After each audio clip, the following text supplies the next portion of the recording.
আজ আমরা বাড়ির সবাই মিলে যাব একটা বিয়ে বাড়িতে। আর সেই বিয়ে বাড়ি যাবো জন্যই এত সাজগোজ।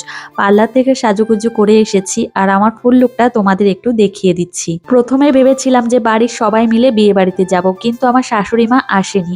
তো আমরা চলে এসেছি শান্তিপুরে, বাড়ি থেকে অনেকটা দূরে। তো এত দূরে আসতে আমাদের অনেকটা সময়ও লেগেছে। আচ্ছা, এখন তোমাদের জানিয়ে দিই যে আমরা কোথায় আসলাম। তো আমরা এসেছি আমার কাকি শাশুড়ি মার বাবার বাড়িতে শান্তিপুর। তো সেখানে আমরা এসেছি আর অনেকটা রাতও হয়ে গেছে, রাত ৯টা বেজে গেছে। আমার ফুল লুকটা তোমাদের খুব কাছের থেকে দেখিয়ে দিচ্ছি। আর এখানে বসে বেশ কয়েকটা ফটোও তুলে নিয়েছি। আর এখন বর চলে এসেছে, চলো তোমাদের সঙ্গে একটু শেয়ার করব। সব মেয়েরা গেটের সামনে দাঁড়িয়ে রয়েছে আর বর চলে এসেছে, সেই জন্যই সবাই ভিড় করে দাঁড়িয়ে রয়েছে। আমি একটু এখানে এসেছি আর এসে বরকে দেখার চেষ্টা করছি, কিন্তু সামনের দিকে একদমই যাওয়া যাবে না, প্রচন্ড ভিড়। এখন রাত 10টা বাজে আর আমাদের খাওয়া দাওয়াটাও সেরে নিতে হবে। আর অনেক দূরের রাস্তা যেহেতু, বাড়িতেও যেতে হবে একটু আগে আগে।